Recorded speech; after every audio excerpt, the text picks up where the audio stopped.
오늘을 농업분과 토크쇼를 시작하도록 하겠습니다. 발제자 및 토론에 참여하실 분들은 앞으로 나와서 자리에 앉아주시기 바랍니다.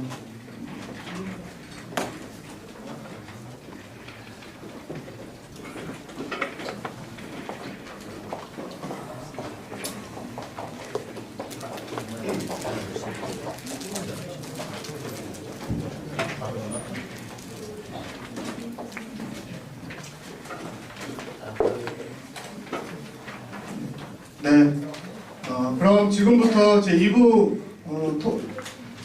농업분과 토크쇼를 시작하도록 하겠습니다. 지금부터는 4시 20분까지 약 1시간 정도를 우리 지역농업연구원의 조경호 원장님께서 좌장을 맡아서 진행해 주시도록 하겠습니다. 네, 큰 박수로 부탁드리겠습니다. 맞아주시기 바랍니다.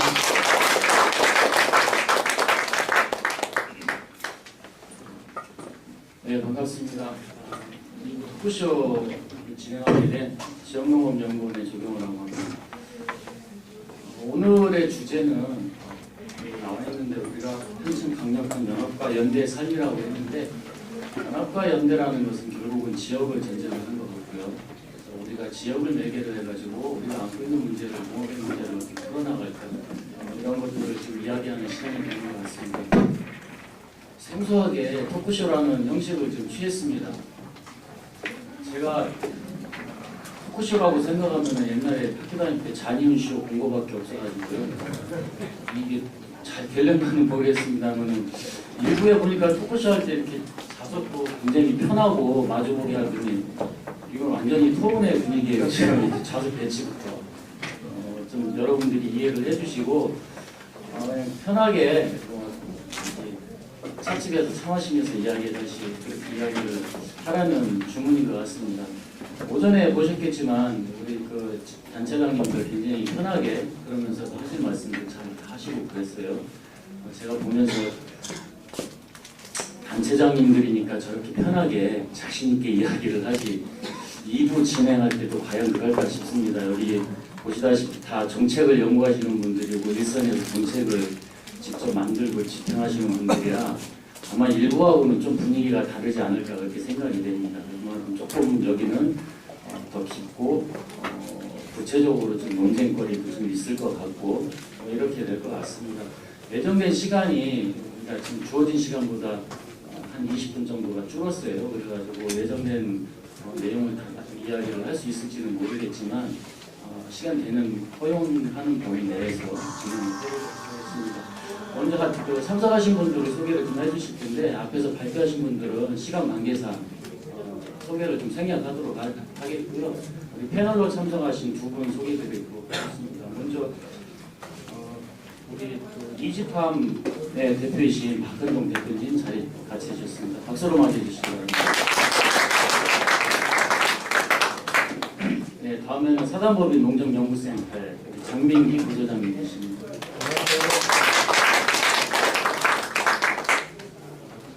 처음에는 좀 가볍게 시작을 하도록 하겠습니다. 우리 이제 발표자분들은 발표하시는 날씨였으니까 잠깐 좀 쉬시고, 우리 패널로 참석하신 분들이 앞에 네 분의 발표를 좀 들으시고, 우리 농업의 미래를 어떻게 찾을 것인가, 그 특히 지역 농업이라는 것하고 연관시켜서 지역으로부터 우리 농업의 문제를 풀어나가는 것을 어떻게 풀어나갈 것인가, 앞에 분들의 말씀 토대로 좀 소감과 겸해서 이렇게 말씀을 좀 꺼내주시면 좋겠습니다. 먼저 우리 이지팜 대표님이신 박근동 대표님께 말씀을 좀 듣도록 하겠습니다. 제가 앞으로 별도로 시간 배정하지 않는 한 발표하시는 분들 약 3분 정도씩 그 내용으로 발표를 정리해 주시면 고맙겠습니다.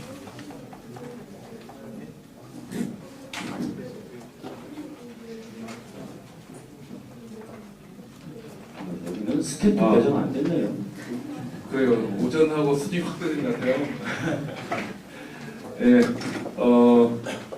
우선 이지팜이라는 회사에 대해서 잠깐 소개를 드리는 게 좋을 것 같습니다. 저희 이지팜은 그 정보 시스템을 만들고 있는 회사고요.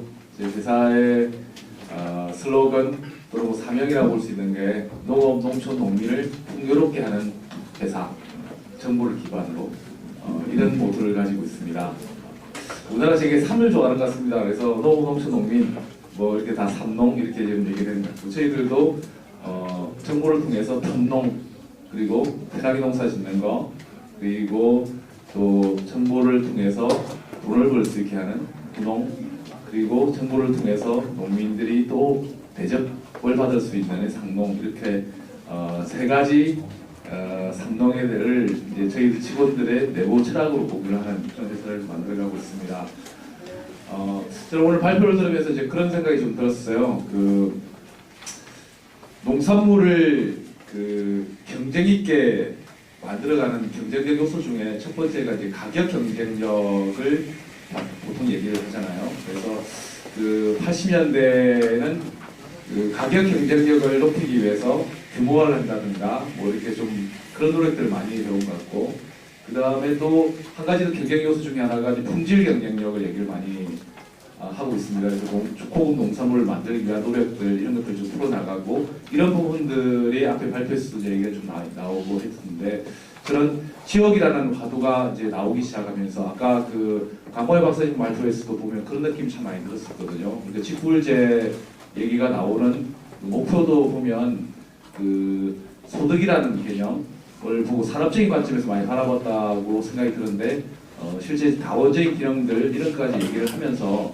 그 지역이라는 이런 개념으로 확대돼야 되지 않겠는가 하는 생각이 좀 들었었거든요. 그래서 가격, 품질이라는 두 가지 산업으로서의 경쟁력 요소에 대해서 그 농산물을 구성하는 요소가 요즘에는 많이 바뀌고 있다는 생각이 듭니다. 그게 오늘 발표에서도 뭐 여러 대대성이라든가 이런 단어들로 좀 표현이 되고 있는 관계 경쟁력이 아닌가 하는 생각이 들거든요. 뭐 영국이라든가 다른 선진국에서도 보면 공정무역이라든가 이런 거에 대해서 더 가치를 주려고 하는 노력들 그리고 뭐 동물복지라든가 그러니까 가격과 품질을 표현할 수 없는 다른 부분에 대한 얘기들이 상품이 부여되고 있는 걸 볼 수 있는데요. 우리나라 같은 경우 특히나 이 관계 경쟁력 부분이 특히 중요한 요소가 아닌가 하는 생각이 들거든요. 우리가 아무리 그 노력을 한다 하더라도 가격과 품질이 세계적으로 좀 우리가 좀 경쟁을 갖출 수 있는가 하는 부분들은 점점 더 어려워질 것이라는 생각이 들고 오히려 그거보다는 그 관계를 서로 높이는 부분에 있어서 지역과의 교류 이런 것들이 더 높아지는 경쟁력을 갖추는 이런 문제를 우리가 지역과 함께 농업이 고민을 해야 될 시대라는 생각이 들었습니다. 뭐 그런 부분에 있어서 로컬푸드의 사례라든가 이런 지역에서 고민하고 있는 부분들이 관계 경쟁력을 높이는 하나의 방법들로 제시가 되고 실제되고 있는 게 아닌가. 그리고 직불제의 변경도 바로 그 산업 가격과 품질이 좀 높이기 위해서 좀 부족하니까 소득 문제를 접근하는 것 이런 부분들이 그것이 아니라 농촌은 사람이 살고 있고 또 도시민이 서로 소통하고 있는 공간 그리고 그럼으로써 지역이 산출하는 여러 가지 다원적인 기능들 이런 것들의 그런 관계들을 묶어가지고 직보를 해야 된다 이런 컨셉으로 좀 익히고 있고 그렇게 변화돼 가는 게 아닌가 하는 생각이 좀 들었습니다. 일단 제 1차 말씀은 여기까지 마치도록 하겠습니다. 예, 감사합니다.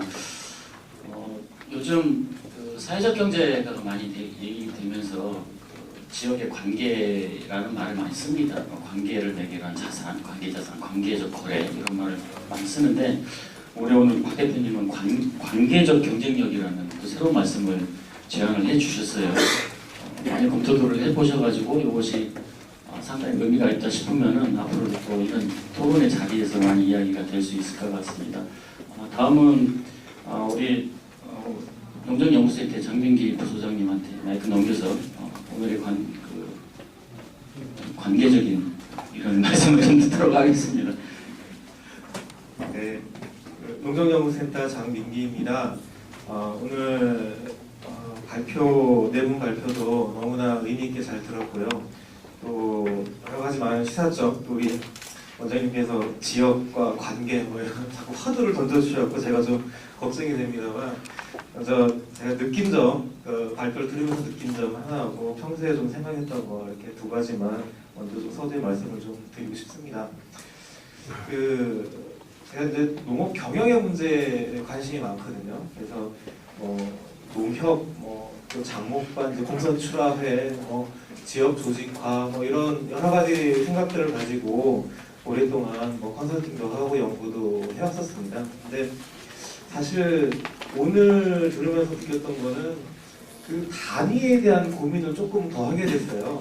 오늘 도에서 오셔서 발표도 막 하시고 해서 좀 외람되고 참 죄송스럽습니다만, 그동안은 사실 도라고 하는 그 단위가 어떤 것을 이렇게 실행하거나 아니면 어떤 그 중요한 역할을 할 수 있다라고는 생각을 사실 많이 안 했었습니다. 솔직히 정말로 말씀드리면 시군이라고 하는 조금 더 일선에 가까운 단위가 그래도 예산 집행이라든가 어떤 지역의 어떤 움직임들을 정확히 이해를 해서 공동 마케팅을 하고 브랜드를 하는 그 단위가 시군 정도가 되지 않겠냐. 그래서 시군 단위의 통합, 시군 단위 통합 마케팅, 주식화 이런 것들에 대한 관점을 상당히 좀 오랫동안 갖고 있었고요.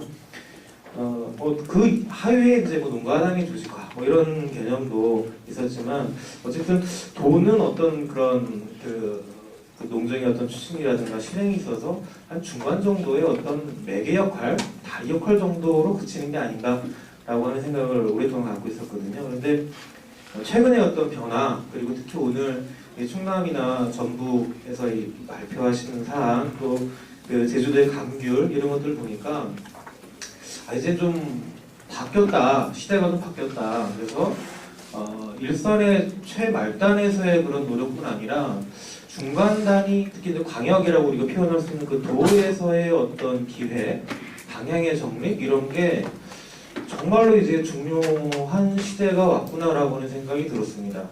그래서 언제나 예산으로 보면 국비에 이제 지방비에 또 도비가 그 안에서 아주 작은 영역을 차지하다 보니까 제가 이런 생각을 가지고 있었을지 모르겠는데요.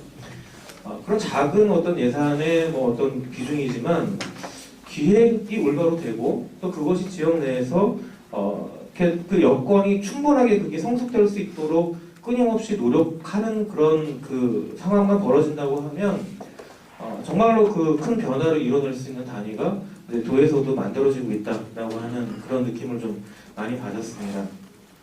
제 생각하기로는 좀 발전한다는 거 이거는 다른 게 아니라 아마 다양해진다라고 하는 생각이 들거든요. 그래서 제주도의 전략, 충남의 전략, 전북의 전략이 상당히 비슷하지만 다른 지향점이 있습니다. 그리고 다른 방식을 갖고 있고요. 근데 그런 것들이 구체적으로 진행이 되고 있고 정책화돼서 지역이 이렇게 움직이고 있다라고 하는 것을 본 자체가 상당히 좀 의미가 있다라고 하는 생각이 좀 들었습니다. 제 소감이었고요. 두 번째로 요즘 제가 평소에 좀 느끼고 있는 점을 좀 하나 말씀을 드리면 지금 시대는 아마 비효율, 아마 또 이렇게 누수되는 현상을 용납하지 않는 시대로 가고 있는 게 아닌가 생각을 해봅니다. 그러니까 아마 예산 자체도 이제 조금 농정이라고 하는 것이 이제 제약이 이제 발생하는 시점이 된 것 같고요. 그리고 과거에 이제 성장했던 시대에 시도해봤던 다양한 것들을 이제 뭔가 좀 하나씩 되돌아보고 정리하는 그런 시점에 온 것 같습니다. 그래서 조직도 그렇죠. 농협의 아까 기능도 지역의 단순한 어떤 그런 경제 사업이라고 하는 거에 머물 것인가, 생활과 밀착한 기능, 우리에게는 아주 큰 자원인데요. 조금 더 역할을 더 할 수 있는 방안을 찾고자 하는 그런 노력도 진행되고 있는 것 같고, 또 어떤 지역을 사실 가서 보면 기존의 영농법인이라든가 한 지역에 거의 한 700개 가까운 그 영농법인이 등기돼 있는 걸 봤는데 실제로 활동하는 건 절반밖에 안 된다. 이런 얘기들 있거든요. 그래서 그것들이 예전에는 그냥 우리가 성장하는 과정이니까 열심히 만들자라고 했지만 이제는 이런가라고 자꾸 현실을 되돌이켜보는 것 같습니다. 브랜드가 몇십 개가 된다, 몇백 개가 된다라고 하지만 이제는 그런 게 과연 제대로 돌아가고 있는가? 이제는 좀 통합해서 하나라도 제대로 만들어 볼 때가 되지 않았는가? 이렇게 고민하고 있는 걸 보면 아마 이제 그런 비효율과 그 누수들을 자꾸 이제 걸러내고 새로운 좀 그 핵심 초점들을 만들어가는 그 과정에 있다라고 생각을 합니다. 그래서 그 단위로서의 어떤 지역의 힘, 도의 어떤 그런 그 기획의 능력 이런 것들이 점점 더 중요해지는 그런 시대에 우리가 지금 와 있다. 그리고 그러한 사례를 오늘 발표를 통해서 좀 정확하게 좀 보여주신 것이 아닌가라고 하는 그런 생각이 좀 들었습니다. 감사합니다. 예, 감사합니다. 역시 자리를 마주 앉아보고 해야 토크가 되는데 쭉 이렇게 해서 하니까 토크가 아니라 또 이제 토론이 됩니다. 미리 말씀드렸는데 여러분들도 중간에 말씀 끼어드셔도 됩니다. 물론 저한테 손은 들어서 동의는 얻으셔야 되고요. 그래서 지금 오늘 이제 도의 사례가 많이 나왔는데 여러분 잘 아시는 지역재단이 지역의 리저널을 씁니다. 그리고 제가 일하고 있는 지역농업연구원도 리저널을 씁니다. 그래서 이제 지역재단의 유종기 박사님하고 뭐 앉아서 이야기하다가 우리가 이게 로컬이지, 우리가 연구하는 분야가 로컬이지 리저널이 아니지 않느냐, 지역농업이라고 했을 때. 그래서 이거 이름 잘못 진 거 아니냐, 이런 좀 서로 한탄도 했었는데 오늘 우리 장민기 부소장님 말씀 드리니까 이름 지신 분들이 성견지명이 있었구나.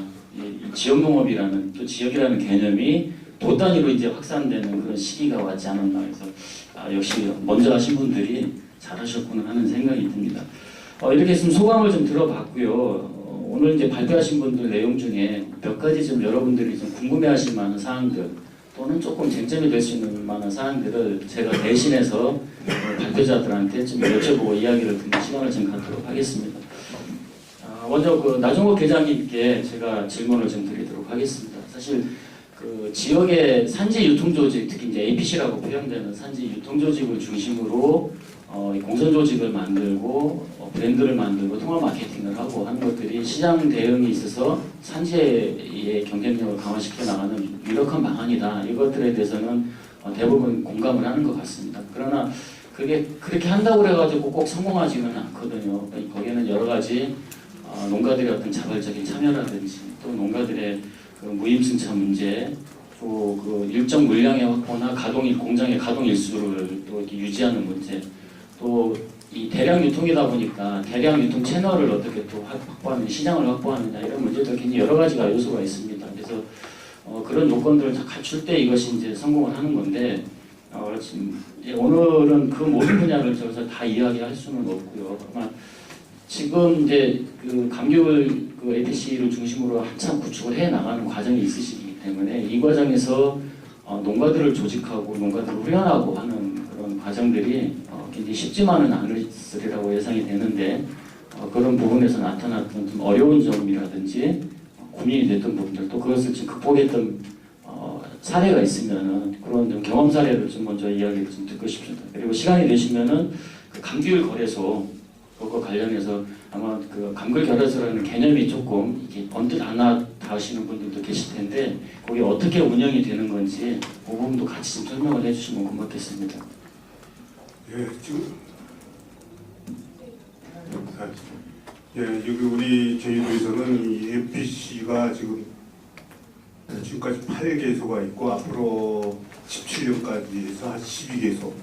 그다음에 작은 비판적 소화기를 갖춘 곳이 한 50개소를 해서 모두 한 60%를 처리할 수 있는 계획을 세우고 나가고 있습니다. 지금 단계에서는 한 30%밖에 성공한 능력이 없기 때문에 상인들의 저는 우려하는 실정이고 제일 문제는 뭐냐면 농가들이 FPC를 통해서 소득을 올릴 수 있는 데 우리 주안점이 되고 있습니다. 처음에는 FPC를 만들었을 때는 품질 면에서 굉장히 어려운 점이 많았습니다. 관행적으로 농사를 짓다 보니까 농가들이 가져오는 물량들이 굉장히 우리가 생각했던 것보다 이하로 됐기 때문에 FPC가 운영하는데 굉장히 어려움이 있었지만 지금 같은 경우에도 보면은 고품질화가 많이 되고 있습니다. 여러분들 알다시피 타이팩이 큰 속사 먹어본 사람이 있습니까?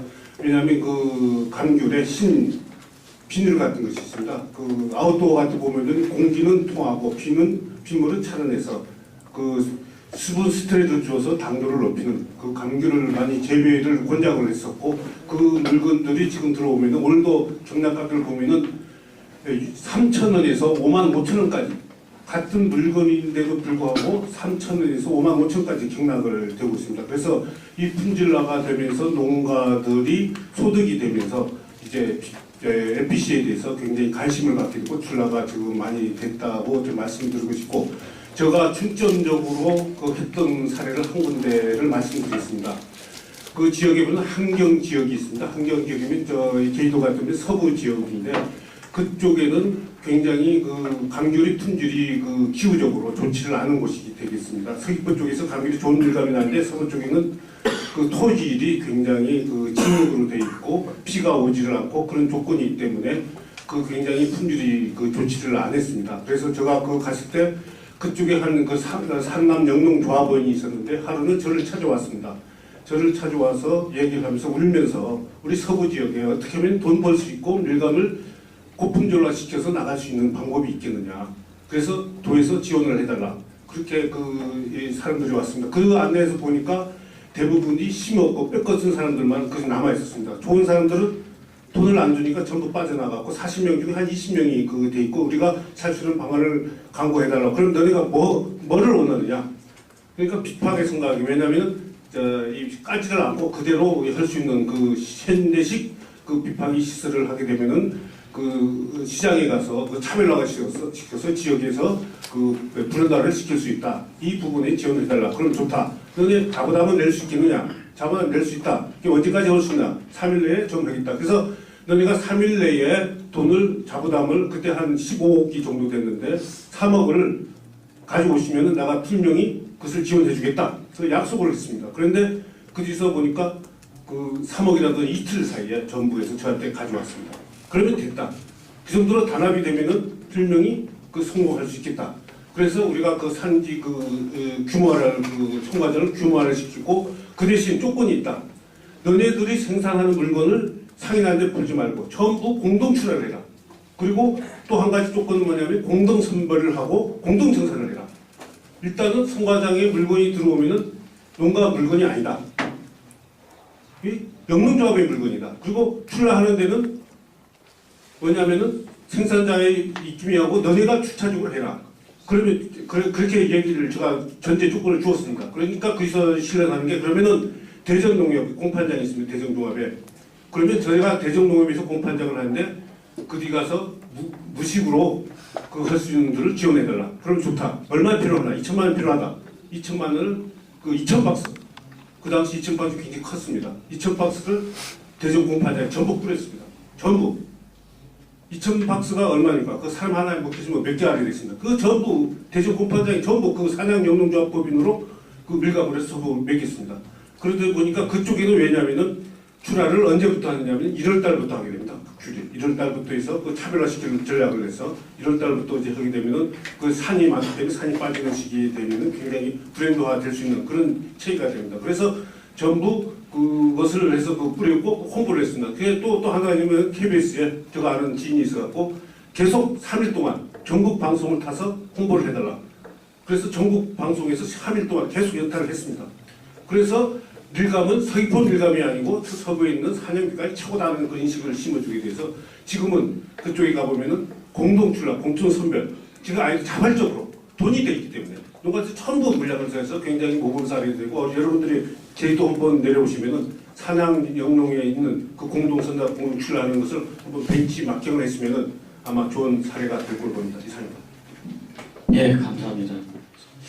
저희는 감귤 그러면 제주 감귤하고 서귀포 감귤 둘 중에 어떻게 맛있느냐 이렇게 고민을 했는데 이제 산양 감귤로 갈아타야겠군요, 저희도요. 예. 그 지역에서 보면요, 이 APC에게 상당히 굉장히 많이 어렵습니다. 굉장히 많은 그 예산과 시설을 갖추면서도 또 안 되는 이유가 농가들이 좋은 물량을 안 준다든지 물량을 몰아주지 않고 이런 사례들이 많은데, 어쨌든 제주도사에서 지금 이제 계장님 말씀하신 것들은 농가와 행정 주체, 이 실무 주체와의 그 어떤 그 신뢰, 서로 믿고 해주는 그런 게 된 것 같습니다. 그 신뢰가 그냥 생기지는 않았겠죠. 또 다른 나름 좀 특수한 어떤 원인이 있었을 텐데 좀 얘기를 나눠가면서 좀 더 구체적으로 좀 자세히 듣기로 하고요. 다음 황현호 박사님께 좀 여쭤보도록 하겠습니다. 이 전북발 히트 상품입니다. 이제 로컬푸드라는 게 사실은 지금 대단한 최근에 와가지고 이 완주의 로컬푸드가 대단한 이 바람을 좀 일으키고 있습니다. 물론 그 전에도 이 로컬푸드에 대한 여러 가지 시도나 또 논의들은 많이 있었지만 어쨌든 로컬푸드가 정책으로 자리 잡게 된 가장 큰 배경에는 완주 로컬푸드의 성공 사례가 있지 않나 이렇게 생각을 합니다. 그래서 지금 보면 각지에서도 로컬푸드를 많이 준비를 하고 있고요. 또 뭐 정부에서도 나서서 이제 로컬푸드를 농정의 주요한 한 축으로 이렇게 지금 설정을 하고 추진을 하고 있습니다. 전북의 사례를 지금 볼 때 이 요즘 짝퉁 로컬푸드도 많이 생긴다고 그래요. 일반 그 농산물 유통업자들이 로컬푸드라는 상표를 붙여가지고 그래서 짝퉁도 많이 생기고 그러는데 이 로컬푸드에는 그 어떤 산업적 경제적 측면뿐만이 아니라 나름대로의 어떤 철학과 또는 지역 농업에서 차지하고 있는 어떤 남다른 의미 이런 게 좀 있지 않나 싶습니다. 그래서 지금 다른 지역에서 로컬푸드를 좀 준비하고 계신 분들한테 뭐 이런 것 하고 또 로컬푸드를 준비하는 과정 속에서 가장 우리가 핵심적으로 두어야 될 사항들이 어떤 것들인지 이런 과정에서 좀 실천적인 경험에서 나오는 말씀을 좀 해주시면 고맙겠습니다. 네, 커피가 있었으면 참 좋겠다라는 생각을 해봤습니다. 제가 농담 삼아 했는데요, 농담이 아니죠. 한번 웃으시라고 말씀드렸습니다. 그 말씀하셨던 것에 있어서 저희 고민은 그렇습니다. 그러니까 로컬푸드가 대단히 무식화되고 있는 것에 대한 개인적 우려가 좀 있습니다. 완주의 사례는 완주의 사례일 뿐 이것이 정책으로 일반적으로 보편화되는 것에 대한 이런 경계들은 현장에 더 가져야 될 것 같은데 저는 이런 생각을 합니다. 로컬푸드 왜 하냐? 뭐 정부의 정책은 거래 단계 축소가 정부 농식품부 정책 방향에 쓰여져 있지 않습니까? 거래 단계를 축소하기 위해서 로컬푸드를 하느냐? 아니지 않습니까? 저의 고민은 그것 또한 지역이 선택한 전략 중에 하나다 이렇게 우리가 접근을 해야 그 다음에 우리에게 사업과 활동하는 과정에서 매 시기씩이 떨어지는 질문들에 대한 답을 찾을 수 있지. 그렇지 않으면 그 이후에 우리가 그 유사한 많은 시행착오들을 사실 거치지 않았나라는 생각을 해봅니다. 그래서 그러한 전략으로서 우리가 선택할 수 있는 유효적인 실천 전략으로, 지역의 전략으로 본다고 한다면 로컬푸드를 지금과 같이 생산자를 조직화해서 직매장을 만들고 소비자에게 뭐 일일 유통 시스템으로 판매하는 이러한 패턴으로 보지 말고 조금 더 이 창의성과 창조적으로 바라볼 필요가 있겠다 싶습니다. 제가 로컬푸드와 네, 고맙습니다. 네, 커피 드링 딱 갖다 주시네요. 저는 요청을 했는데요. 우리 다른 여러분들께는 요청을 안 하셔서 네, 요청하는 자의 특권인 것 같습니다. 네. 제가 토크쇼처럼 해보려고 무던히 애를 쓰고 있는데요. 네, 그 호응을 안 해주시면 저도 되게 뻘쭘하세요. 제가 사실 농담을 잘 못하는 사람이 있어요. 네, 하여튼 그런 생각이 들어서 로컬푸드와 관련된 최근 연구를 하면서 저는 이렇게 제가 정리한 카테고리가 5가지가 정도 됐습니다. 로컬푸드의 개념과 관련해서 뭐 시장성이나 도구성이나 사회적 배태성이나 뭐 이런 얘기들이 쭉 있죠. 그건 그렇고 범위에 있어서도 아까 제가 말씀드렸다시피 거리를 뭐 20km냐 40km냐 이런 얘기들을 하는 것 자체 또한 우리 스스로 우리의 발목을 우리의 선택지를 줄이는 것이 아닐까라는 생각을 해봅니다. 저는 아까 우리 장민기 부소장님 말씀 중에서 도의 의미에 저는 그런 생각을 하거든요. 도가 이 신자유주의 국제자본에 능동적으로 유효적으로 대응할 우리의 진지가 된다고 한다면 지방 권력과 함께 우리가 의도적으로 의식적으로 도를 지역의 범위로 놓고 접근해가는 그래서 로컬이 아니라 리즌이라고 하는 이런 측면에 접근을 한다고 한다면 우리가 가지고 있는 각종 유무형의 자원을 효과적으로 우리가 결합시킬 수 있지 않을까 그런 측면에서 저는 생각이 들고요. 세 번째는 영역인데 신성농산물 이런 게 아니라 가공품과 급식의 문제에 대해서 우리가 사실 답을 찾아야 된다고 봅니다. 전라북도에 있어서는 학교 급식이 시군 단위로 급식센터들이 쭉 있는데요.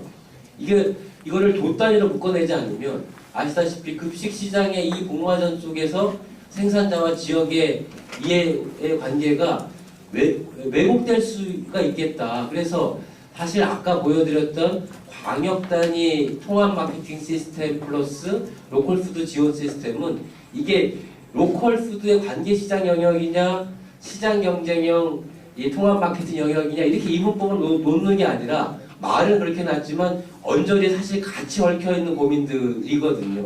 뭐 그다음 네 번째 거래 방식에 있어서도 직매장이냐 꾸러미냐 뭐 이런 게 아니라 농촌마을 사업 조직이 저는 중요한 이 자원이라고 봅니다. 그래서 전라북도에 보면 그동안 10년 동안 조성된 마을이 한 680여 개 되거든요.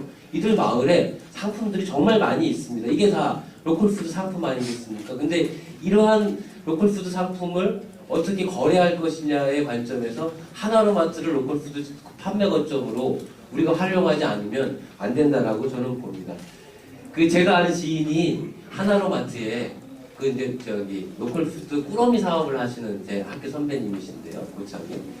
두부를 정말 맛있게 만들어요. 근데 이거를 그 해당 농협 하나로마트에 넣는데 1년 반이 걸렸어요. 농협의 사업 시스템 구매 사업이니까 못 넣죠. 못 넣었는데 그러한 과정에 이런 문제를 이렇게 조금만이라도 고쳐간다고 한다면 여러 가지로 우리가 할 수 있지 않을까 그런 생각이 들었습니다. 두서없이 말씀드렸습니다. 네, 감사합니다. 토크쇼 오니까 끼어들어도 되는가? 예, 허용하겠습니다. 이거 좀 토크쇼라고 그래서 그 안희정 시사처럼 한번 끼어들어봤습니다. 저는 그 학교 급식 그리고 로컬 푸드 이런 부분들이 오늘 그 조직화의 주제이기도 하고 농업 쪽에 큰 주제가 되어 있는데 그런 걸 찬찬히 보면 이거 농식품부 한 거 아니거든요. 그 예를 들어 학교 급식 같은 경우는 교육부 쪽에서 만들어낸 거고 로컬 푸드는 완주에서 특이하게 그게 뭐 했던 뭐 대복군들 몇 명이 모여가지고 또 대복군이었던 시장이 또 만들어 나가고 했던 작품이란 말이에요. 근데 그런 걸 바라보면서 그 철학이 있고 여러 가지 이제 논의들 뭐 이런 그들이 만들어진 것들이 농식품이라는 필터를 딱 거치면 그냥 소득만 남는 이런 느낌이 들어요.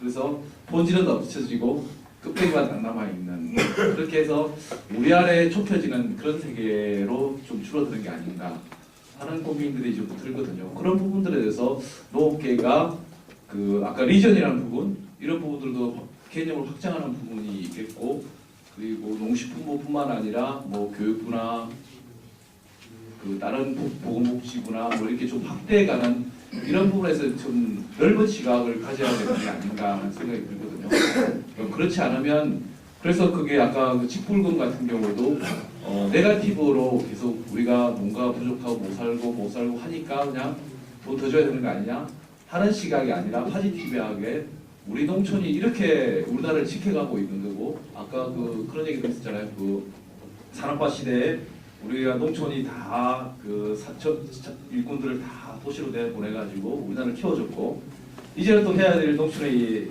역할이 그렇게 산업화해서 그 나이가 이제 드신 이런 분들의 로망이 또 농촌으로 돌아오는 거고 그리고 어떻게 그걸 어머니의 품으로 출산해서 내보냈다면 품 안을 것인가 하는 부분을 고민하는 그런 파지티브한 이런 형태의 큰 그림을 가지고 우리가 좀 이 농판을 좀 꾸려가야 되는 게 아닌가 하는 생각이 들거든요. 근데 점점 더 정책을 세워나가고 하는 부분들을 보면 껍데기만 남겨가지고 계속 소득만 바라보는 이런 쪽으로 하는 부분이 우리 안에 가장 큰 문제가 아닌가. 저는 이런 부분들에 대해서 좀 세게 한번 그 농업에 있는 사람들, 학계에 있는 사람들이 좀 이렇게 얘기 좀 해보고 풀어봐야 되지 않겠나 하는 생각이 잠깐 들었습니다. 플로에서 얘기 됩니까? 1분 드리겠습니다.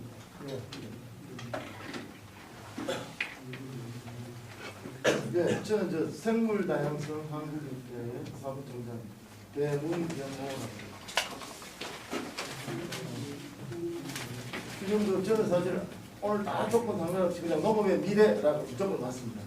그런데 좀 죄송하지만은 세계 농업이 어떻게 돌아가고 현재 이국의 농업이 어떻게 돌아가는 게 안 물려야만이 현재 우리나라 현실에 또 가치가 있는 겁니다. 거기에 또 하나 연합과 연대에 있어서 이제는 농업이 농부로 끝나는 거 아니라고 봅니다. 문화나 생태나 복지나 특히 향후 통일 이후의 한반도를 볼 것 같으면 이 농업 정책 정말 엄청나게 고민을 해야 될 거라고 봅니다. 근데 여기 있어서 현재 우리나라 정부가 지금 치고 나가는 거로 볼 때 대한민국 농업은 죽었습니다. 살아있는 게 뭐가 있습니까? 농업 중에. 쌀까지 개방되는 순간 대한민국은 잘 아시다시피 자금률 2%대 아닙니까? 그죠? 2.7%라고 데이터가 나왔는데. 그러면 여기에서 농업에서 우리가 살 수 있는 길은 지금 혹시 아까 젊은 청년이 얘기했듯이 생물다양성 협약 당사국 총회 들어보셨습니까? 앞으로의 농업이 살 길은 이 생물다양성 협약 당사국 총회에 있는 ABS 의정서에 따르는 유전자에 관련된 부분이라고 이 부분은 정말 농업의 미래 중의 미래라고. 잘 아시다시피 안전뱅이 밀의 유전자원으로서 얼마나 전 세계 밀 시장을 장악을 했습니까? 우리 왜 로열티 하나 얘기를 못합니까? 그러면서 청양고추까지 몬산토에 뺏긴 상황에서 사실은 죄송한 말이지만 정말 식량전쟁 안 당했습니까? 곤란 상황 같으면 진짜 다급한 그 부분까지도 좀 주제로 다뤄줬으면 합니다. 하고 마지막으로 저는 이번 유엔 총회에서 정확하게 10월 9일 날 스페셜 사이드 이벤트로 이 동북아 평화를 위한 농업 생물 다양성과 종자의 길이라는 포럼을 국제 포럼을 했습니다. 아까 혹시나 보셨는지는 모르겠습니다. 이렇게 해서 백두대간을 따라서 이거 있죠. 그냥 유엔 총회에서 발표를 했습니다. 하고 그대로 이번에 종자 박람회를 시작으로 해서 이 남남 갈등을 일으키고 있는 이 영호남의 농업을 하나로 통합을 시키자는 지금 여기 보면 연합과 연대에 사실 여러 부분들이 빠져 있습니다.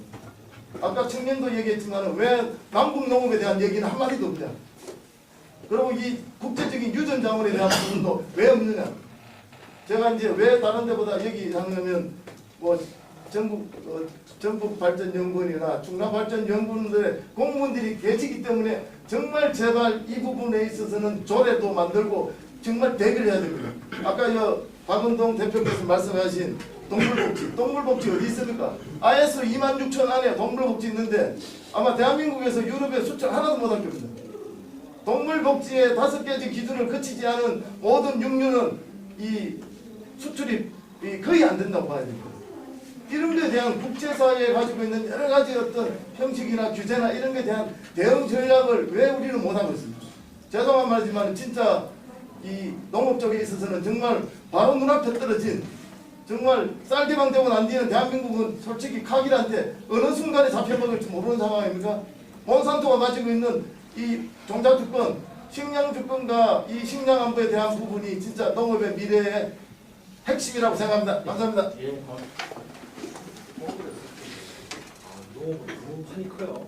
공부를 너무 많이. 예, 좋은 말씀 감사합니다. 구구절절 옳은 말씀 해주셨고요. 그런 부분들을 우리가 오늘 이 자리에서 의도적으로 배제한 것은 아니고요. 오늘은 또 우리가 나름대로 정한 주제가 있고 그것도 주제 범위 내에서 이야기를 하고 있습니다. 선생님 주신 말씀은 우리가 또 다음에 한번 또 귀담아 들어서 이런 부분들을 집중적으로 또 논의할 수 있는 시간을 갖도록 하겠습니다.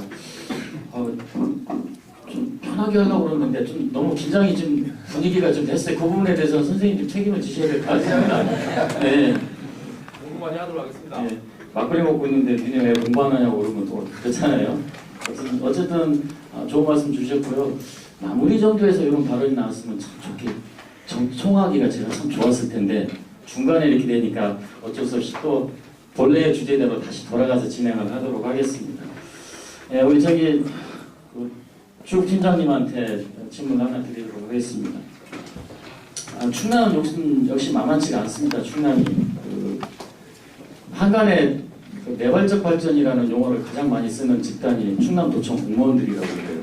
그만큼 충남도청이 굉장히 많은 변화와 이렇게 혁신을 지금 이야기하고 있고 그러한 것 중에 하나로서 이제는 어떤 지역으로 더 밑으로 내려가자 이 농촌의 혁신이라는 것들을 그래서 오늘 이제 주제 중에서 농협을 파트너로 삼는 지역 혁신 모델 제안을 해주셨습니다.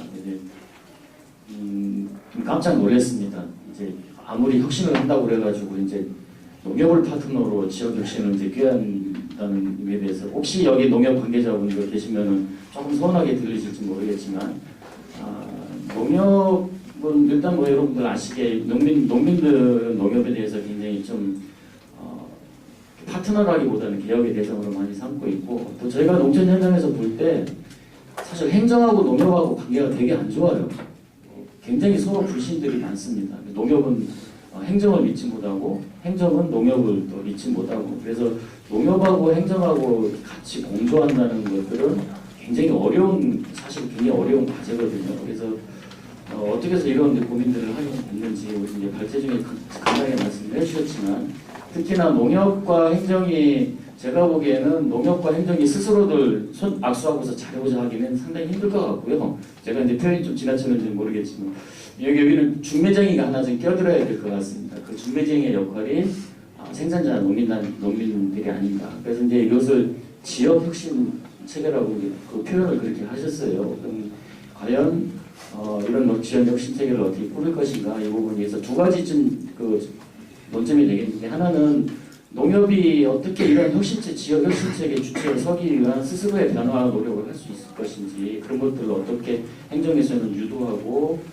견인할 것인지 이런 부분하고 하나는 이 제3자의 주체인 농민들이 포함된 이런 역량 강화들을 함자가 어떻게 만들어낼 것인지 이런 것들을 위해서 행정이라는 상황에서는 어떤 정책이나 접근이 가능한지 이걸 좀 말씀을 해주셨으면 좋겠습니다. 네. 두 단위의 이 농업 정책을 추진하는데 농업 정책뿐이 아니라 아마 다른 분야도 마찬가지일 겁니다. 도에서 정책을 수립해가지고 집행을 하면 또 밑에 시군이 있잖아요. 근데 시군이 옛날 같지가 않습니다. 여러분 다 아시다시피 옛날에 그 임명직 시장군수 시절에는 도에서 정책을 수립해서 내려보내면 안 할 수가 없었어요. 다 무조건 다 해야지. 그래서 일사불란하게 이렇게 정책이 가시화되고 시군에서 일선에서 이렇게 됐는데 이제 민선 체제가 되다 보니까 시장 군수가 표에 의해서 이제 선출이 되고 그러면서 또 이제 당이 또 다릅니다. 특히 충남 같은 경우는 광역단체장은 야당 출신이고 또 기초자치단체장의 대부분은 여당 출신이고 그렇습니다. 그렇게 하다 보니까 여러 가지 좀 이게 안 맞죠. 안 맞아서 일선에서 이제 가시화되려면 정말 시군과의 그런 관계가 잘 좋아가지고 시군에서 공무원들이 잘 움직여줘야 되는데 그런 게 좀 미흡한 점이 있었고 그걸 행정에서 보면 그 도에서 좀 어려운 점이 있다. 그렇다면 어떻게 하면은 3등 혁신 정책을 정말 시군에서 제대로 가시화시킬 수 있을 것이냐를 고민을 했습니다. 그렇게 하다 보니까 자연스럽게 등장한 것이 이제 지역 농협이죠. 지역 농협은 읍면까지 다 조합이 다 조직이 되어 있습니다. 그 직원도 거의 충남만 해도 한 8,000명 정도 이렇게 좀 인원이 있고 전국적으로는 10만 정도 된다고 그러죠. 그렇다면 인력도 있고 조직도 있고 또 농협에서 하는 사업들이 굉장히 많습니다. 또 행정과 함께 이렇게 같이 하는 사업들이 충남만 해도 약 1,200억 정도 큰 사업들만 이렇게 뭉치면 상당히 많습니다. 그렇다 보면 왜 그런 사업들을 하고 있는데 서로 왜 믿지를 못할까 좀 궁금했습니다. 저도 그 농업 정책을 한 지가 약 3년 됐는데요. 가만히 보니까 농협은 농협대로, 행정은 행정대로 가는 그런 경향이 있었어요. 그러다 보니까 저희가 이제 작년도에 저희 지사님이 이거 농협이 농민들한테 회의만 하면 농협이 개혁돼야 된다고 하고 농협이 뭐 하냐고 하고 뭐 그런 지탄을 받는다. 왜 그러냐? 한번 농협이 어떻게 하면 제대로 굴러갈 수 있는지 또 시군이 3등 혁신 정책에 주체로 나서서 제대로 작용할 수 있는지 한번 좀 토론 좀 하자. 그래서 도지사실에서 토론을 했어요. 그랬더니 농협을 농민들은 개혁해야 된다고 하는데 또 가만히 보면 또 잘하는 점도 많이 있거든요. 표현 나타나지 않아서 그렇지. 그렇다면 농협을 한번 잘하는 건 제대로 잘할 수 있게 특히 유통에 관한 한 농협이 한번 책임지고 한번 다 농민들 생산된 다 팔아주는 그런 걸 한번 가보자. 이렇게 해서 추진된 것이 이제 지역혁신 모델이거든요. 그렇다면 지역혁신 모델은 저는 그렇게 생각합니다. 농협이 판매만 잘하는 것뿐이 아니라 그 이외의 것들도 하는 게 많이 있습니다. 그렇다면 그 더 잘하는 건 더 잘해줄 수 있게 열어줘야 되잖아요. 그렇게 하다 보니까 이제 농협을 파트너로 이렇게 좀 끌어들였던 거고, 또 연초에 시국장과 이제 계약하는 게 있어요. 성과 계약. 저희들은 성과 계약을 하는데 농협을 한번 제대로 파트너로서 역할을 제대로 할 수 있도록 한번 해보자. 이런 그 지사님이 그 주문이 있었습니다. 저희 지사님 주문대로 이렇게 뭐 구상을 하다 보니까 유통을 중심으로 한 농협의 혁신, 이제 한 발 더 나가서 그 이외에 농협이 하고 있는 지역에서 가치 생산자, 공급자로서의 역할을 하고 있는 부분들을 좀 더 잘할 수 있게끔 더 범위를 넓혀주자, 그런 취지에서 이 지역 혁신 모델을 구축하게 됐고, 제대로 굴러가기 위해서는 누가 중간에서 행정과 농협 중간에 역할을 해줘야 될 사람이 있어야 됩니다. 그래서 그 부분을 지역 혁신 추진단이라고 해서 주민들이 그 역할을 할 수 있게끔 이렇게 해서 그 추진단을 구성을 했고요. 저는 가장 중요한 것이 행정이나 농협이나 지역 주민이나 사람에 달려있다고 생각합니다. 사람이 생각하고자 하는 의욕, 역량 이런 것들이 달려있다고 생각을 합니다. 그래서 농촌 지역에도 지역 리더들이 이렇게 훌륭한 분들이 많이 들어올 수 있도록 이렇게 좀 우리가 역할을 좀 해줘야 되겠고, 행정뿐 아니라 농협도 잘하는 것은 잘한 만큼 칭찬도 해줘야 된다고 생각을 합니다. 여담 하나 말씀을 드리면, 누가 그래요? 제가 시간 지나면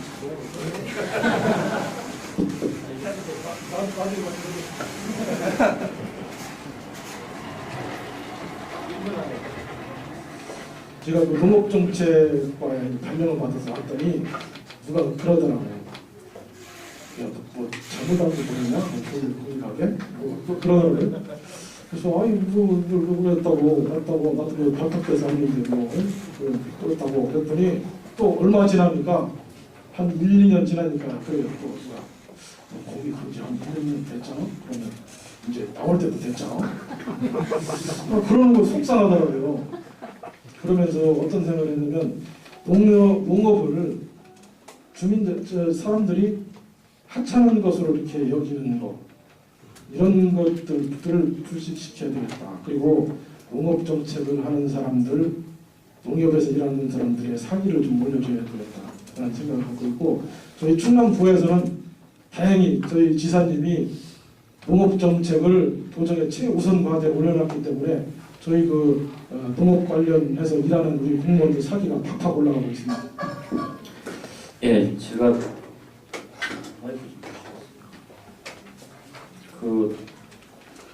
농협을 어떻게 보면 스스로 변화시켜서 좀 참여하게 만들 것인지 그게 요인이 뭐냐고 질문을 드렸는데 가만 듣다 보니까 지사님이 그렇게 하라고 해서 그러니까 지사님이 하라고 농협도 충남은 지사님이 하라고 그러면 농협도 이 되네요. 굉장한 지도력이십니다. 결론이 이렇게 나오면 안 되는데 제가 의도하지 않는 방향은 별로는 참 애매합니다. 어쨌든 지금 굉장히 사실은 선진 사례가 있죠. 농협이 그 지역에서 생산뿐만이 아니라 주민들의 생존과 연계된 문화복지, 사연 이런 것들을 포괄한 사례들이 사실은 경기도에서 몇 군데 사례가 있습니다. 그런 사례들을 아마 벤치마킹해서 해가지고 확산시키려는 노력이 아닌가 생각이 들고, 어쨌든 정책에서는 사실 그러거든요. 정책 특히 이제 선출직 지자체장들은 모험적인 사업은 잘 안 하려고 해요.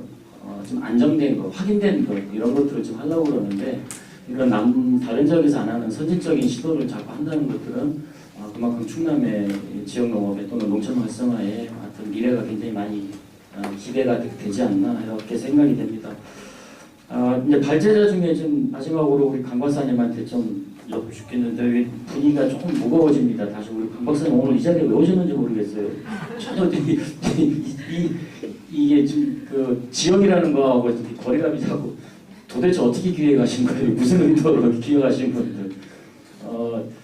그 최근에 이제 우리 요즘 가장 이슈가 되는 게 한중 FTA하고 쌀 관세화가 되고 있습니다. 그러면서 농가들의 경영이나 소득 안정의 문제, 과연 농업이 이제 농가들이 살아남을 수 있겠냐 이런 불안감들이 있고 예측이나 했다는 듯이 작년도에 이제 우리 강만야 박사님을 중심으로 해가지고 직불제를 전면적으로 지금 다시 문제 제기를 하는 연구 성과가 있었습니다. 이런 것들이 이제 같이 맞물리면서 최근에 직불제 문제가 다시 이슈가 떠오르고 있고요.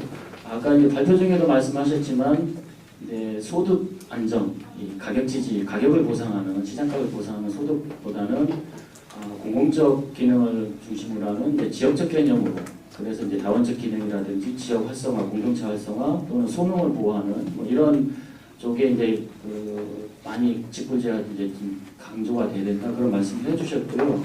뭐 최근에 이제 그 비슷한 논조의 개혁들이 이제 유럽에서 EU의 CFP 계획에서 올해 2014년도에 그런 비슷한 개혁들이 많이 진행이 됐습니다. 반면에 지금 작년에 개정된 미국의 농업법을 보면은 여전히 산업 중심이니까 직불제마저도 여전히 시장 가격을 보상하는 소득 보전에 집중이 되어 있습니다. 그거는 여전히 이제 농가들한테는 직접적으로 이해관계가 닿는 게 이 소득 보전을 위한 직불제 이런 것들이 아닌가 싶고 그래서 농가들의 일부에서는 그걸 강하게 주장하시는 분들도 여전히 많다는 생각이 듭니다. 그래서 이런 문제에 대해서 과연 지금 우리가 소득 보전의 직불제 이런 것들하고 강만희 박사님이 주장하신 그런 지역을 개념으로 한 또는 다원적 기능을 개념으로 한 이런 것들이 어떻게 공조하고 좀 배치가 돼야 되는지 이런 거 관련해서 생각하신 것 좀 있습니다. 물론 이 정도 질문은 나오리라고 예측을 하시고 이 자리에 나오실 거라고 생각을 했고요. 하나 더 붙여서 지역에서 그러면 아까 이제 말씀 중에 지역에서 농가들이 해야 될 지자체가 이런 것들을 대비해야 되는 말씀을 하셨는데 그 부분에서 구체적으로 말씀을 좀 안 해주셨어요. 특히 지자체에서 그럼 이런 직불제와 관련해서 어떤 준비들과 노력들을 해야 될지 연관해서 좀 말씀을 좀 해주시길 부탁을 드리겠습니다.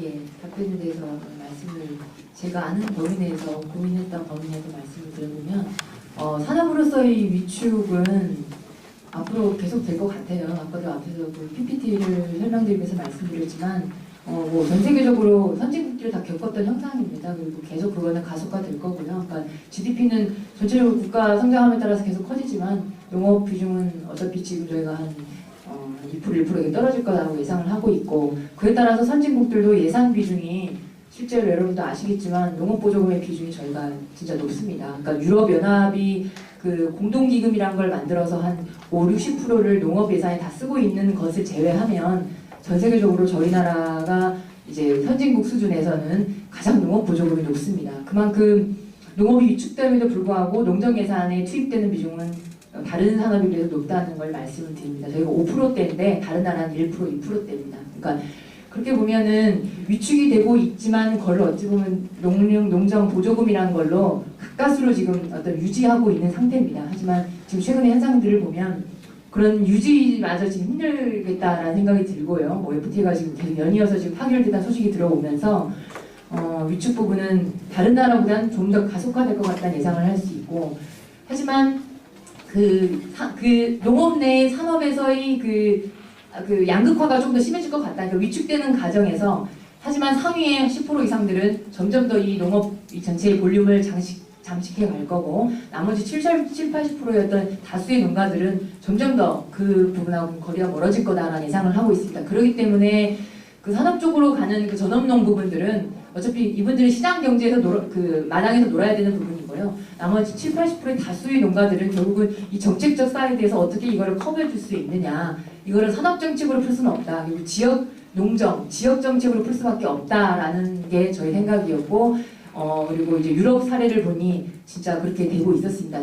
미국식 사례는 여전히 그 보험, 그러니까 농가소득 안정하면 역시 보험을 강조하고 있는데 저는 이 보험이라는 상품이 정책인데 계속 정책마저도 상품화하고 있다는 뉘앙스를 계속 봤거든요. 지금 저희 농림식품부의 기조도 농가보험, 농업재해보험을 확대하겠다 이런 기조 발표가 있는데 다분히 미국식 사고주의 방식이긴 하지만 저희 연구진들이 봤을 때 그건 조금 우리나라 상황은 안 맞다. 오히려 유럽 방식의 어떤 그 지역 안에서 자생하는 부분들을 계속 키워내면서 이끌어가는 그런 정책들. 그러니까 이 산업 정책이 아닌 지역 정책으로서의 농업 정책을 봐야 된다라는 것들에 굉장히 공감을 하고 있고 그거에 맞춰서 이 농가소득 부분 경영 안정화를 좀 노래해야 된다라는 생각을 합니다. 그렇기 때문에 지자체의 농정 이거는 지금 굉장히 중요해지고 있다 역할들이. 그래서 직불금 같은 것도 예를 들면 지역에서 할 수 있는 게 이런 게 있겠죠.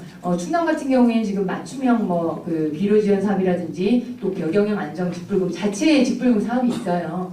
근데 이런 것들을 기존에 그냥 농가 몇 헥타를 지으면 뭐 돈 얼마 주고 이게 헥타르당 이게 지원해주는 그런 방식이었는데 저희가 제안하는 거에 맞게끔 뭐 친환경 직불을 받는 농가한테 이 3년 기간이라는 기간이 끝나면 없어지는데 그 이후에 덧붙여서 추가하는 방식도 있을 수 있겠고요. 그다음에 지역에서 어떤 좋은 활동들, 아까 생태를 보호하고 경관을 유지하는 이런 다양한 활동들을 했을 때 그 지자체 자체의 예산으로 조금씩 투입해보는 그런 실험들. 그러니까 이게 맞는지 틀리는지 지금 모르니까 한번 지역에서 이런 실험들을 뭐 읍면 단위나 시군 단위 좀 너무 클 것 같고요. 자꾸 이렇게 좀 모델들을 만들기 위한 그런 노력들을 이게 충남에서 이렇게 포진해 본다면 좋지 않을까. 그런 것들이 지금 지자체에서 지금 바로 시작해야 될 부분이 아닐까라는 생각을 하고 앞으로 역할과 과제도 이제 그런 부분이라고 생각을 합니다. 네. 질문입니다. 잠시만요.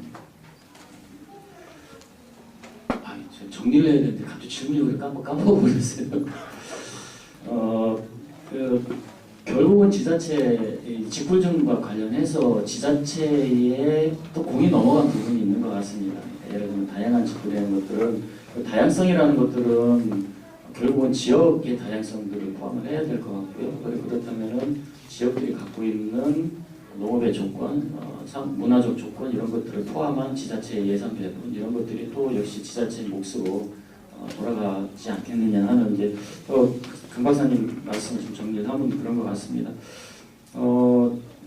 앞으로 지자체와 관련해서는 좀 계속적으로 논의와 실험 또 뭐 시행착오 이런 과정들이 반복될 수밖에 없을 것 같아요. 그래서 그 부분에 대해서 좀 여러분들이 관심을 갖고 논의를 좀 계속했으면 좋겠고요. 굉장히 많은 시나리오를 준비를 했습니다. 근데 좀 예정 진행이 워낙 좀 지금 늦어지고 그래가지고 예정된 순서를 다 진행을 할 수가 없을 것 같아요. 그래서 조금 정리를 해야 되는데 제가 이제 이런 사태를 대비를 해가지고 사실은 마지막 그 정리로 이제 그 주요 과제들을 발제자님들한테 듣는 시간을 좀 이렇게 준비를 했었는데 이런 사태가 올 줄 알고 제가 미리 서면으로 좀 받았습니다. 발표하신 분들한테. 그래서 시간이 많지 않기 때문에 좀 정리를 해야 될 거고 제가 제 약속을 지키면 여기 선생님 질문하신 선생님 약속을 지키면 제가 시간을 드릴게요. 딱 1분이요. 약속 지킨다면서요. 그러면은 사실 한 20분 정도 이렇게 플로우하고 토론을 좀 하려고 했었는데 그 시간도 좀 여의치 않은 것 같으니까 우리 선생님이 대표로 좀 한 1분 정도 의견 주실 건지 질문 주실 건지. 예. 강마야 목사님한테 질문하겠는데요. 기초자치단체에서 농업인들한테 지속적으로 요구받는 게 농업분야의 보조금 확대라든지 직접 자기 주머니에 소득이 들어오는 부분을 상당히 많이 요구하고 있습니다. 그 분야에 대해서 이제 지금은 충남도에 아까 경영형 직불제도 잠깐 언급을 하셨는데 지자체 수준의 지자체 직불까지도 신설을 해달라고 요구를 지금 하고 있는 단체들이 상당히 많이 늘어나고 있습니다. 여기에 대해서 지자체가 지자체 직불금을 만든다고 할 때 어떤 방향으로 만드는 게 좋은지 지금 쌀소득 보전 직불제 때문에 우리 시에서 가장 돈이 많이 나오는 사람이 1년에 1억씩 버는데 그 사람은 농사지면서 한 3,000평씩 땅을 매년 사거든요. 그런 사람들한테 소득분배 운동 차원에서 직불금을 줘야 되는 사람인지 아니면 그의 재분배 차원에서 못 사는 사람들도 평가를 높여주고 잘 사는 사람들은 아껴주는 그런 방법들이 필요한데 지자체 직불금 어떤 방향으로 풀어가는 게 좋은지 의견을 주십시오. 예, 일단 그 부분에 대해 말씀을 드리면 정해진 답은 없고요. 없는 것 같고요. 결국 오전에 그 자치장 콘서트에서 얘기 나왔지만 그런 부분들은 농업인들 스스로 좀 좀 모여서 얘기를 해야 될 부분이 있는 것 같아요. 그러니까 예를 들면 지금 지자체에서 뭐 당장에 농민들이 돈을 좀 더 달라고 해서 주는 방식은 좀 아닌 것 같고요. 그러는 거는 이제 다른 사람한테 지탄을 받을 수 있는 충분한 그런 비판의 거리가 되기 때문에 가급적인 그런 방식은 아닌 것 같고,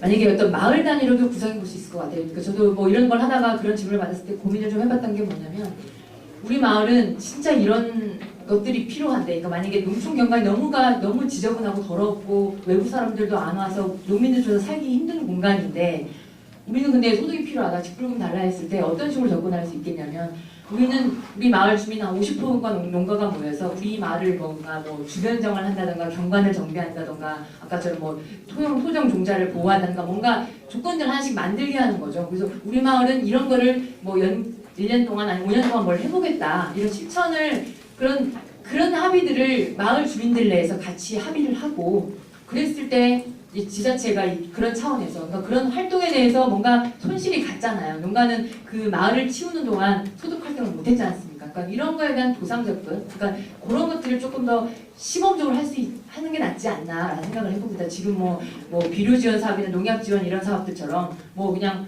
뭐 농사지니까 얼마 쥐어주고 뭐 이런 방식은 아닌 것 같고요. 자, 단계적으로 봤을 때 그런 식의 어떤 읍면 단위 접근부터 좀 해보면 어떨까라는 생각을 해봅니다. 예, 고맙습니다. 역시 직불제는 토크쇼가 안 돼요. 이거 토론이 돼야지. 굉장히 벌써 첨예해지고, 뭐 눈빛들을 보니까 이제 하실 말씀들이 벌써 직불제 나오고 소득 얘기 나오니까 눈빛들이 손이 올라간다는 방금 이렇게 하시는 것 같습니다. 참 진행하는 사람으로서 곤혹스러운데요. 그 중간 과정들을 좀 정리를 하고, 제 시간이 좀 많이 들려졌어요. 그래서 아까 말씀드린 대로 원래 마무리 쪽으로 해가지고 각 발표자분들한테 지금 말씀하신 내용들을 앞으로 우리가 실천해야 될 과제 중심으로 좀 정리를 부탁했었는데, 그것은 문건으로 좀 대체를 하고요. 제가 사전에 받은 걸로 대체를 하고, 마무리 발언을 1분씩을 발표자분들한테 드리겠습니다. 그래서 마무리 발언은 지금 아까도 말씀드렸듯이 한중 FTA하고 쌀 개방, 쌀 관세화 문제, 지금 굉장히 우리한테는, 좀 농가들한테는 과연 해독가끔 이런 문제들이 발생을 하고 있는데, 이것과 관련해서 저는 강약 비중을 따지기는 좀 어렵지만, 특히 한중 FTA 같은 경우는 앞으로 있을 TPP라든지 RCEP라든지 이런 것들과 결합할 때 어느 정도 이것이 우리 농가들이나 또는 지역 농업에 끼칠지 그 영향을 감히 짐작하기도 어렵지 않나 싶습니다. 그래서 마무리 발언 겸 해가지고 우리 발표자분들께서 한 1분씩 제가 정리해서 시간을 드릴 테니까 지금의 이런 쌀 관세와 그다음에 한중 FTA나 TPP 이런 개방화 시대에서 지역들이 해 나가야 될 역할, 좀 포괄적인 거 말고 좀 구체적으로 우리 지역에서는 이런 걸 하고 있다, 우리 지역은 이런 걸 앞으로 하려고 한다, 좀 핵심적인 것들 한두 가지 해서 한 1분 정도로 말씀을 좀 해주시면 감사하겠습니다. 순서를 거꾸로 가겠습니다. 우리 패널님들도 역시 마찬가지로 좀 준비를 해주시고요. 순서를 거꾸로 가서 우리 강마야 박사님부터 쭉 이렇게 보도록 하죠. 예, 알겠습니다. 제가 봤을 때 기존에 그 지역별로나 아니면 중앙 단위에서 품목별 산업대책을 뭐 FTA 터지면 무조건 세우잖아요. 저희는 이제는 그런 방식은 아닌 것 같습니다. 결론적으로 말씀드리면, 왜냐하면 품목별 산업정책은 결국은 그 농업 보조금이 쓰는 방식을 이제 어떻게 쓸 것인가, 이제 사업들을 쭉 나열하는 그런 대책인데, 뭐 다 아시겠지만 기존에 그런 보조금들이 다 농민들 소주머니로 들어가는 거 아니지 않습니까? 결국은 다 관련된 그 이해관계자들의 몫으로 다 돌아가는데, 이제는 그 품목별 산업대책은 뭐 상위 한 10%의 전업농의 산업적인 측면에서는 국가가 뭐 중앙정부 차원이 지금에서 하고 있는 부분들로 충분히 커버가 될 것 같고요. 나머지 80~90%의 어떤 지역 자원에서의 농가들을 보호하기 위한 또 다른 어떤 대책들이 마련돼야 하지 않을까. 예를 들면 농정 지금 기존에 지금 집행하고 있는 농정 그 사업들의 집행 방식을 좀 변화를 해보자. 그러니까 자꾸 꼬리표를 만들고 뭔가 이렇게 법인을 만들고 뭐 이런 방식이 아니고요. 어떻게 하면 이 보조금들을 그러니까 직불금이 아니라도 어떻게 하면 농민들한테 이게 나중에 최종적으로는 소득으로 들어갈 수 있는지 이 과정에 대한 논의를 지자체에서 먼저 해보는 게 낫다. 그래서 결론적으로는 저는 이제 FTA 관련해서는 지자체에서 할 수 있는 건 별로 없다. 왜냐? 우리는 중앙 집권적 농정이기 때문에. 그렇기 때문에 풍력벌 대책, 산업 대책 나열하는 건 의미가 없다. 지자체에서 할 수 있는 거는 농정 예산 방식의 집행 방식의 변화가 가장 중요하다. 그거를 이제 우리 고민해보자. 이렇게 말씀드리겠습니다. 지방에서 이 FTA 대책을 수립하는 건 좀 일정 부분 한계가 있는 것 같습니다. 그렇다고 해서 FTA를 안 할 수는 없잖아요. 거칠 수 있는 큰 흐름이기 때문에 저희 도에서는 우리 도에서 생산되고 있는 12개 특화 품목에 대해서 중앙정부에 건의를 했습니다. 건의해가지고 초민감 품목을 이렇게 좀 선정되도록 했고요. 또 이제 그 문제는 그런 것 같습니다. 현재 그 관세가 철폐되는 589개 품목에 대해서 지방에서 아직 다 알지 못하고 있는 것 같습니다. 이것들을 중앙정부에서 좀 드러내놓고 했으면 좋겠는데 아직 협상이 진행 중이라 그렇게 하지 못하고 있는 것 같습니다. 저희가 저 나름대로 FTA 대응 추진단을 만들었어요. 면접 구성해가지고 운영하고 있고 또 FTA 대응에서 어떻게 나갈 건지 지방 차원에서 우리 도 차원에서 연구 운영을 좀 진행하고 있고요. 또 농산물 가격 안정 시스템도 구축해 나가는 방법도 강구하고 있고 또 내년도에 공익형 직불금, 농업 직불금 제도를 한번 시범적으로 한번 도입을 지방 차원에서 해볼까 이렇게 좀 생각을 하고 있습니다.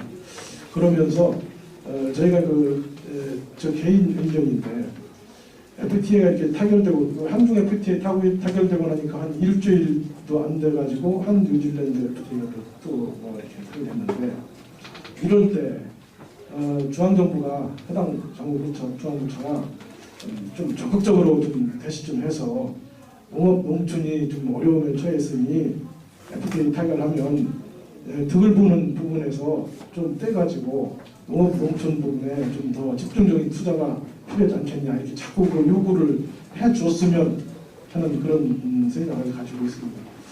그리고 아까 제가 농협과 함께하는 지금 혁신 모델 구축 시범 사업과 관련해서는 아직 이 사업이 이제 씨 뿌려진 단계입니다. 씨가 뿌려진 단계인데 농협이 그동안에 추진해왔던 그런 그 유통을 중심으로 해서 그 지역에서 주민들이 요구하는 그런 사업들을 단순히 사업 개념으로 이렇게 집행하는 그런 차원이 아니라 지역을 혁신하는 과정에서 필요한 사업들을 발굴해내게끔 이렇게 할 계획이고요. 이런 그 사업들이 내년도 컨설팅과 역량 강화를 통해서 앞으로 정말로 지역 농촌 지역을 혁신하는 그런 사업으로 발전할 수 있도록 이렇게 좀 노력해 나가겠다는 말씀으로 정리하겠습니다. 네, 저는 행정을 하는 쪽이 아니라서 FTA 잘 모르겠는데요. 뭐 기업들도 보면 FTA는 다들 헤매고 있더라고요. 그러니까 FTA 특성이 TPP 뭐 이런 것도 나오지 않습니까? 그래서 FTA가 여기만 걸리는 게 아니라 뭐 또 3쿠처로 돌아가고 뭐 이렇게 복잡해가지고 그거 아는 사람이 대한민국에 거의 없다고 할 정도로 그렇다고 하더라고요. 그래서 근본적인 경쟁 대책은 우리 경쟁력을 높이는 게 아닌가 하는 생각이 드는데 아까 시작 말씀에 들은 거에 좀 연장해가지고 마무리를 좀 드리면 저는 애가 2명이 있는데요. 애들을 공동육아를 키웠습니다. 근데 제가 공동육아를 뭐 이렇게 이점을 찬성해서 키운 건 아니고 아침 7시부터 받아주고 저녁 8시까지 해주는 데가 유일한 데가 거기더라고요. 어린이집이 맞벌이 하다 보니까. 그래서 본의 아니게 공동육아를 보냈는데 그때 많이 느끼게 됐습니다. 거기 같이 있는 사람들이 다 저와 비슷한 사람들이 많이 모여가지고 있는데 모여서 매달 뭐 같이 엄마 아빠들 모이고 얘기하고 농산물 뭐 얘기하고 이렇게 하다 보니까 자연스럽게 친환경 농산물에 대해서 알게 되고 생협 가입하게 되고 그리고 또 그 조합원들이 나와가지고 또 중학교, 대학교 이렇게 넘어가 이렇게 되더라고요. 저는 그런 걸 보면서 농업을 지키는 살리는 또는 우리 근본 농업을 잡아가는 근본적인 밑바닥부터 바꾸는 게 이런 게 아닌가 하는 생각이 좀 들었었거든요. 그래서 그 농업 쪽에 있는 사람들이 우리가 농업만 바라보는 게 아니라 큰 틀에서의 그런 가시밭을 바라보고 사람이 바뀌는 것들을 바라보고 우리가 좀 작전을 좀 세워가는 이런 부분들이 필요한 시대다. 하는 생각을 저는 그때 좀 많이 했었고요. 그러한 일환으로 우리가 또 학교 급식이라든가 꾸러미 이렇게 좀 나오는 것들이 왜뭐 꾸러미 같은 경우도 보면 미국에서 CSI 해가지고 사회 공동체가 어떻게 농민을 지원할 것인가는 이런 큰 철학으로 개념했다면 우리나라에서 와가지고는 또 소득 문제로 이제 바뀌어 있거든요. 그러니까 지역과 함께 고민하는 형태로 해서 부가가치를 높일 수 있는 이런 쪽의 그 큰 시각을 저는 이제 이런 대한농장 토론이니까 농식품부에 있는 또 결국 돈을 쥐고 있는 이런 분들 또 국회의원들 민주까지 같이 이런 생각들이 좀 고려가 되는 쪽으로 나아갔으면 하는 바람입니다.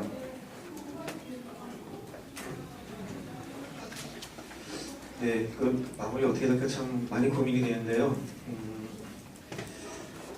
그 지역에 국가가 엄연히 있음에도 불구하고 지역으로 지금 떨어지는 책임, 부담이 상당히 좀 커졌다는 생각이 좀 듭니다. 그러니까요.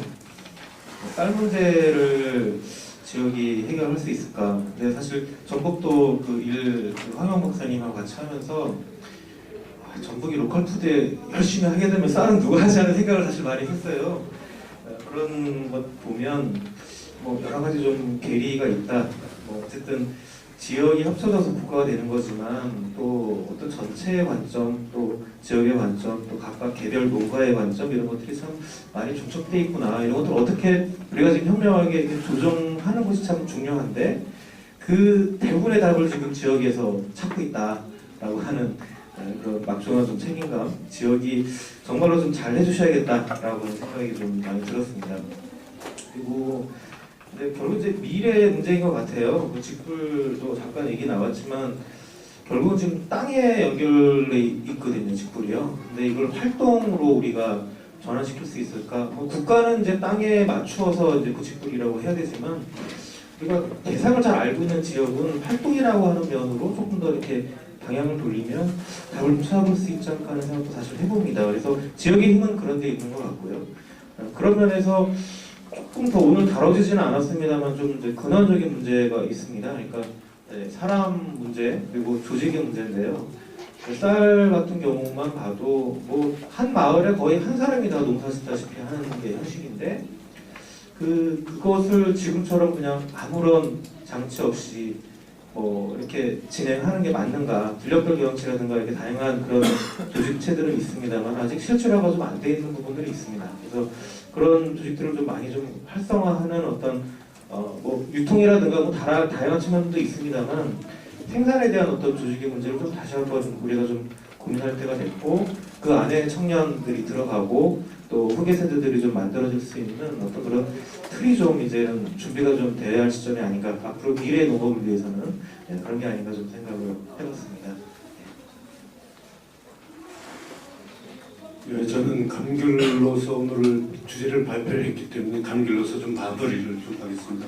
죄송한 생각이 들면 지역적인 문제를 전국 단위에서 얘기를 해서 우리 한중 FTA가 지금 체결이 되면서 우리 이 관계를 위해서 우리 한 4, 5년 전부터 준비를 저희에서 하고 있었습니다. 어떻게 할 것인가. 우리는 역발상을 했습니다. 거꾸로 중국에 수출을 하자.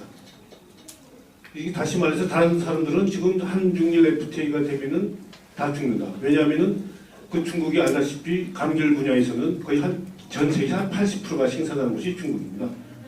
그렇지만 우리는 어떤 것을 공략을 하느냐. 지금 제주도에 보면 중국인들이 지금 넘쳐납니다. 관광지마다. 그 사람한테 우리 감귤을 시식을 좀 해봤습니다. 그리고 또 한 가지는 제주도가 청정 이미지가 있습니다.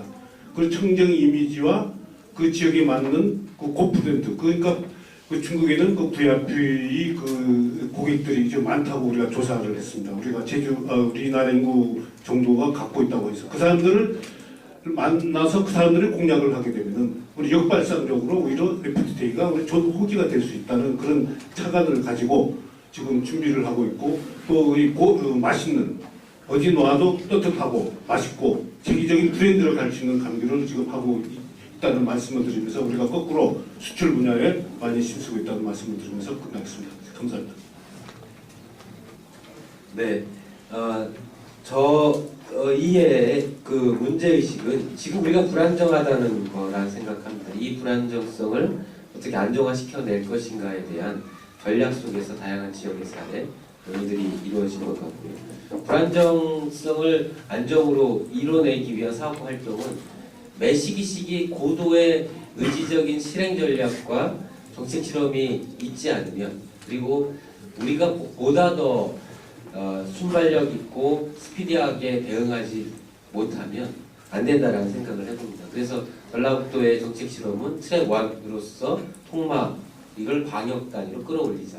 트랙 2는 로컬푸드 전략을 매개로 지역의 사회적 구조, 경제적인 거래 구조를 의지적으로 바꿔내보자. 그렇다고 본다면 결국 이것이 저는 사회적 경제 방식의 공동체를 활성화시키는 것으로 수렴된다고 봅니다. 네, 그래서 그것을 통해서 지역의 주체성을 키워간다고 한다면 그것이 궁극적 목적이 아닐까 싶습니다. 예, 마치겠습니다. 예, 감사합니다. 제가 너무 이렇게 시간을 막 재촉하는 것 같아서 죄송합니다. 오늘 굉장히 많은 이야기들을 좀 다뤘습니다. 제가 처음에 우려했던 대로 우리 단체장님들은 굉장히 멋있게 토크쇼를 하지만 우리 실무를 담당하시는 분들은 전 이게 안 될 것 같다는데 역시 제 예상대로 안 됐습니다. 굉장히 진지한 토론이 됐습니다. 제가 진행상 좀 미숙한 부분이 있었으면 양해를 해주시고요. 지역의 문제를 가지고 우리가 지금 굉장히 통합 마케팅 조직부터 또 로컬푸드, 지역 혁신, 직불제까지 국가의 정부 영역인 직불제까지 이런 문제를 어떻게 지역에서 풀어낼 것인가 고민을 하고 있습니다. 좋은 사례도 있고요. 또 아직까지 검증되지 않은 사례도 있고. 근데 지금은 잘 되는 것 같은데 나중에 가고 또 실패 결과가 나올 수도 있을 거라고 생각합니다.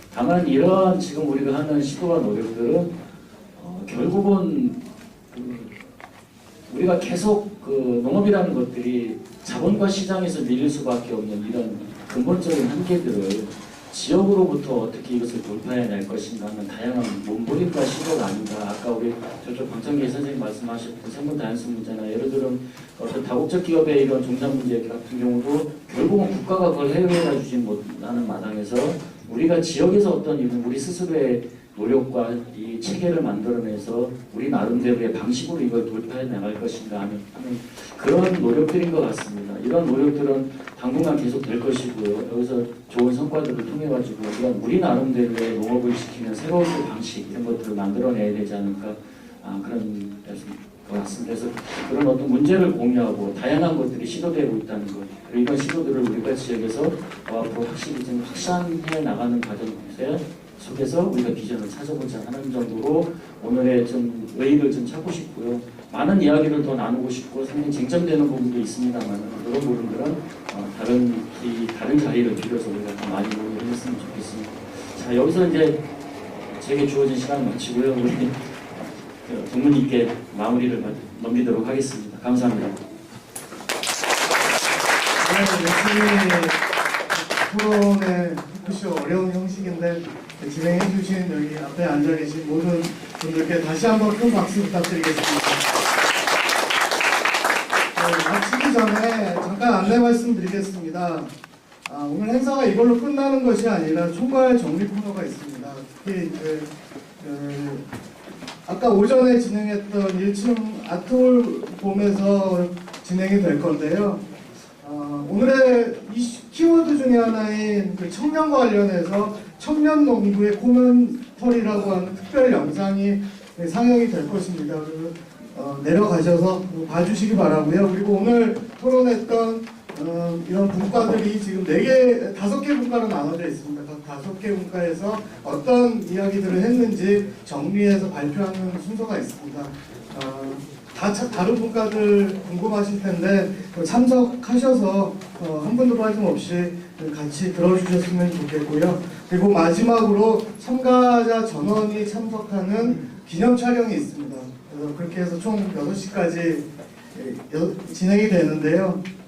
조금 힘드시겠지만 1시간 정도, 1시간 반 정도 남은 것 같습니다. 한 분도 가지 마시고 끝까지 남아서 마무리해 주셨으면 좋겠다는 말씀 드리면서 2부 토론회를 마치도록 하겠습니다. 감사합니다.